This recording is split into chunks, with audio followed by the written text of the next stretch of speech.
Oh, do we have a good one for you today, ladies and gentlemen. In today's video, we're going to talk about how SmartSuite now has something called filtered groups. So for those of you that are experienced with a lot of other no-code platforms, anytime that you use a filter, usually you'll have an option for a filter or a filter group. Now, originally inside of SmartSuite, we did not have filter groups. However, as a recent update has just dropped, you can see right here, we can press Add Filter Group.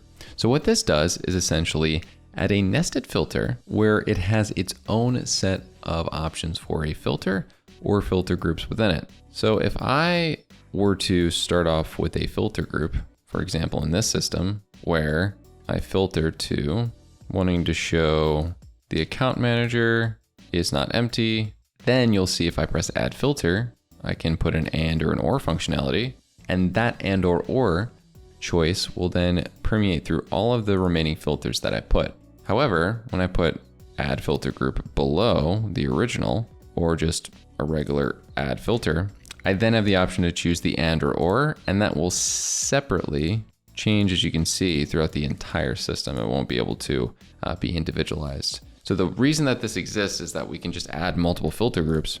And the most common use case is that someone will have like, I want the filter to only pass through this group of things or this group of things. So for example, say I'm looking for just larger sized accounts, but I have two different ways to get there.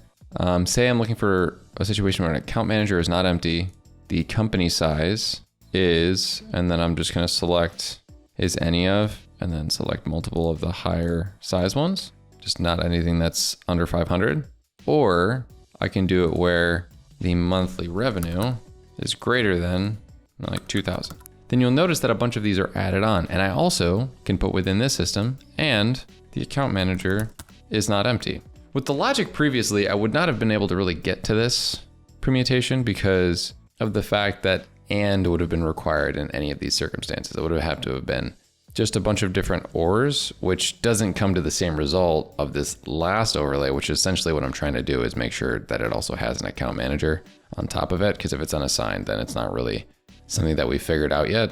And as you can see, you can either add consistent filters or filter groups more and more throughout this entire process. However, this will, when the and or comes up, inevitably change the way that those filter groups function. This adds an extra layer of functionality that is extremely effective. And while at first it might be a little bit difficult to wrap your head around or find use cases, I recommend that you try it out immediately. And you can obviously do the inverse of this, where on the outside, it would be an and function, but on the inside, it would be an or function as well. So the reason for this would be more so in line of some filter like the following. If I were to filter this to account manager contains, and then I'll just put me, and then I'll put an and the monthly revenue is greater than 2,000, or size is one of, is any of, and then pick whatever's over 100. So this comes to a similar result, but it did require me to put filter groups together. This extra example just showcases how you can put and or on both inside and come to similar solutions if you manage